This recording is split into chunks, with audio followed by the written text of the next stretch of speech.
Hello everyone, this is Shruti from All About Stocks and welcome back to the channel.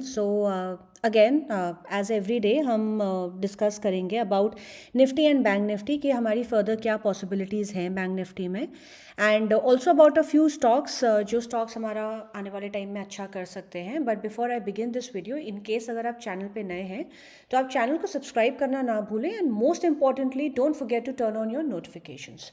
So let's quickly start the video. So हमारे सामने अभी फिलहाल Nifty की chart open है and as we can clearly see 17th को Nifty में एक inverted hammer बना है, राइट, एंड क्लोज आया है 19,731 पर. सो प्रीटी मच मिड पर क्लोज आया है इस कैंडल के. सो इन्वर्टेड हैमर का हमारा रूल काफ़ी सिंपल होता है. जब भी टॉप पे इन्वर्टेड हैमर बने तो यहाँ से ये यूजुअली एक ट्रेंड रिवर्सल का सिग्नल होता है. हाउएवर अभी हमारे global cues are positive and like we had discuss Nifty में एक डब्ल्यू पैटर्न का ब्रेकआउट आया है, राइट.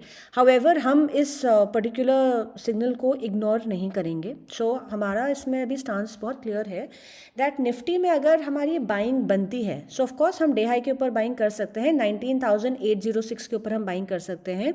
हमारा पहला रेजिस्टेंस आएगा 19,875.25 एंड इसके ऊपर हमारा वापस से हमारा बुलिश सिग्नल कंटिन्यू रहेगा निफ्टी में.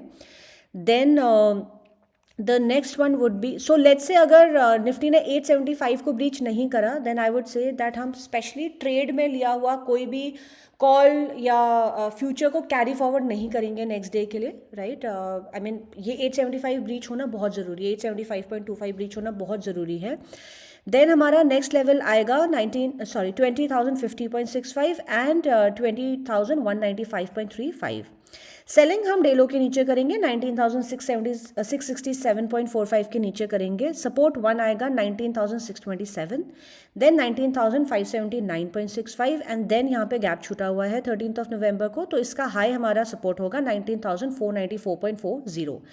ऑल्सो अगर निफ्टी में लेट्स से गैप डाउन खुली या अगर हमें सेल का मौका मिला निफ्टी में तो हम पुट को भी अपना at least for Monday we will not carry it forward and then depending on Monday scenario we will further update कि हमारा further course of action indices में क्या रहेगा. ये लेवल्स प्रिसाइजली इंट्राडे के लिए हैं. कॉल या अगर हम कोई भी फ्यूचर को कैरी फॉरवर्ड करते हैं like I said it will only and only be above 19,875. जब ये इस लेवल को निफ्टी क्रॉस करके वहाँ पे सस्टेन करे तब हम नेक्स्ट डे के लिए कोई भी कॉल या फ्यूचर को कैरी फॉरवर्ड कर सकते हैं for Nifty. Now let's quickly move on to bank Nifty. Just give me a minute. So bank Nifty में अगेन इन्वर्टेड हैमर बना है. So same like Nifty, in fact bank Nifty में तो यहाँ पे गैप भी है, राइट. सो बैंक निफ्टी में अगेन लो ब्रीच होते ही 43,516. ओके, बैंक निफ्टी में साथ में डबल बॉटम भी लगा है. As we can C 10th की कैंडल से डबल बॉटम लगा है बैंक निफ्टी में.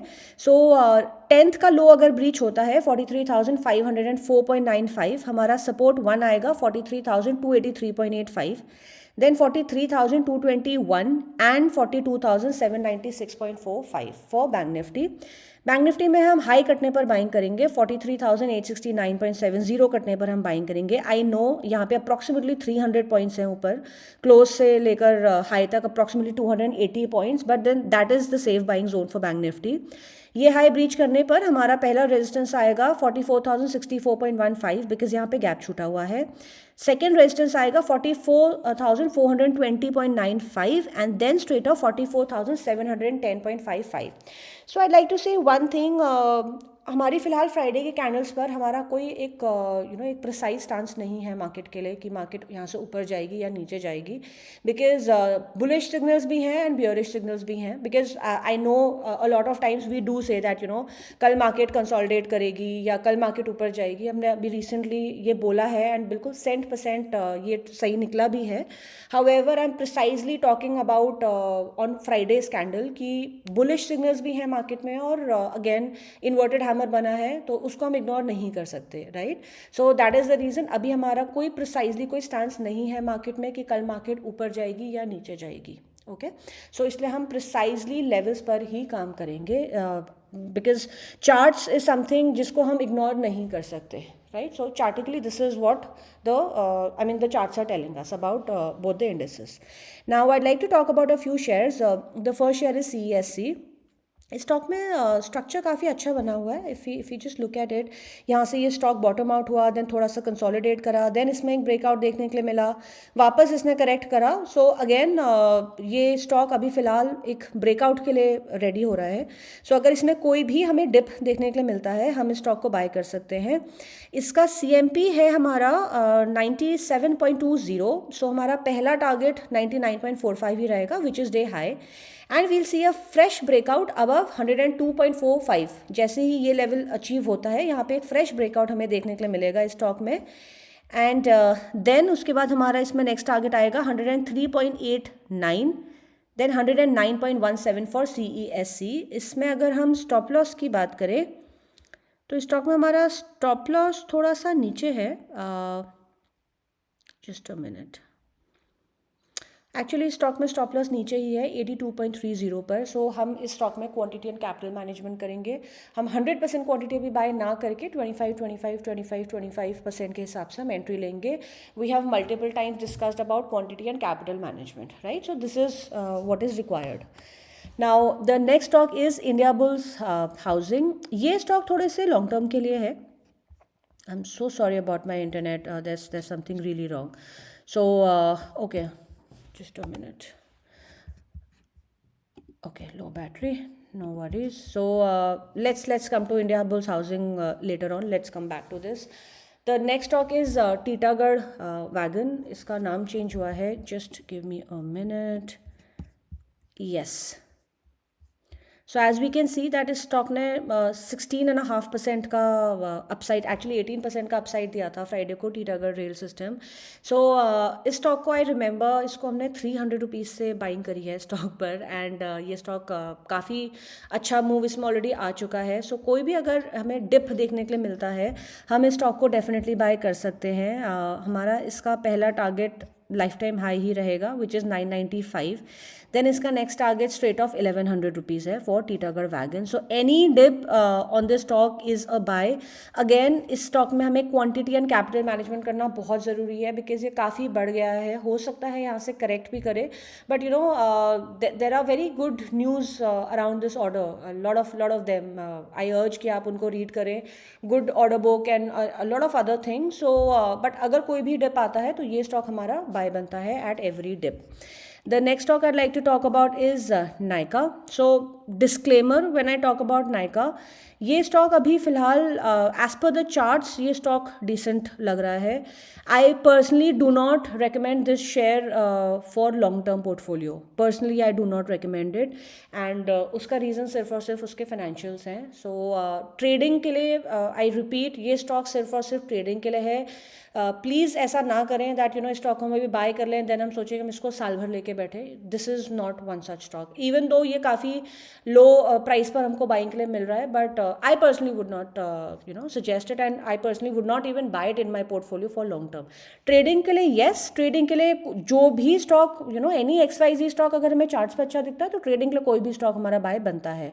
I think I have multiple times at this thing that मैंने पर्सनली अदानी स्टॉक्स पे काफ़ी ट्रेडिंग करी है, एज लॉन्ग एज वो चार्ट्स पे अच्छे दिखते हैं या उनमें ब्रेकआउट या ब्रेकडाउन जो भी दिखता है, राइट? सो एनीवे, सो नाइका अगर हम CMP पर इसको लेते हैं 167.65 पर, हमारा इसका पहला टारगेट आएगा 196.60, then 224.45 and 235.67। The targets are good and that's the reason हमने स्टॉक को बाय बताया भी है। इसका स्टॉप लॉस हमारा रहेगा 145.20 पर। स्टॉक को भी हम बाय ऑन डिप कर सकते हैं नाइका को। अगेन आई रिपीट, ये सिर्फ और सिर्फ शॉर्ट टर्म ट्रेडिंग के लिए है। Then let's come back to India bulls housing, जिसकी अभी चार्ट नहीं खुल रही थी because of my amazing internet. So anyway, India bulls housing में as we can see, I am sure ये नाम लोगों को पता ही है। राउंडिंग बॉटम का ब्रेकआउट आया, सो this is what it is. Rounding bottom का ब्रेकआउट आया, अच्छा ब्रेकआउट आया, देन थोड़ा सा करेक्ट करा स्टॉक ने। सो अगेन इसको अगर हम CMP पर बाय करते हैं 192.05 पर, इसका स्टॉप लॉस रहेगा 150 रुपीज़ प्रिसाइजली। ये स्टॉक में हम क्वांटिटी एंड कैपिटल मैनेजमेंट करेंगे। ये थोड़ा सा लॉन्ग टर्म के लिए है स्टॉक्स। इसके हमारे टारगेट्स बहुत अच्छे हैं, but I will give you targets for short terms also. इसका हमारा पहला target, again this something wrong, just a minute,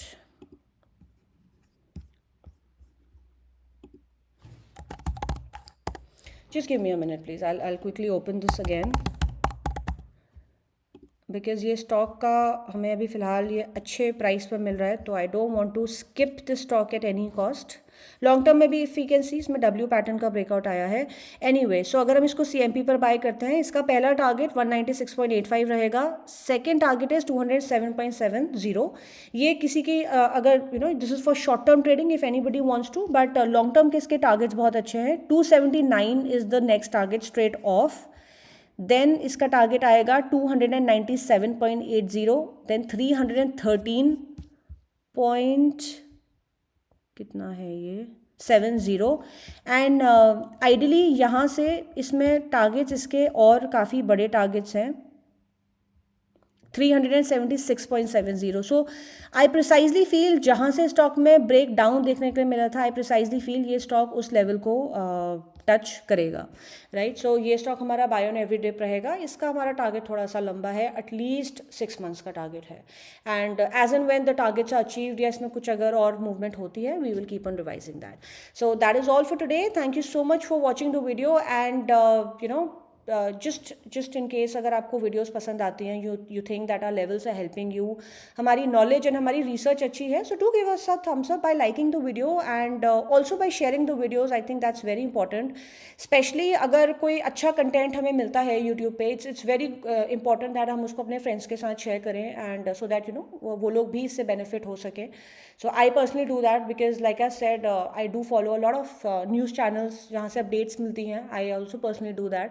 सो अगर कोई चैनल अच्छा लगता है, then I also further recommend those channels, right? So that's it. Thank you so much.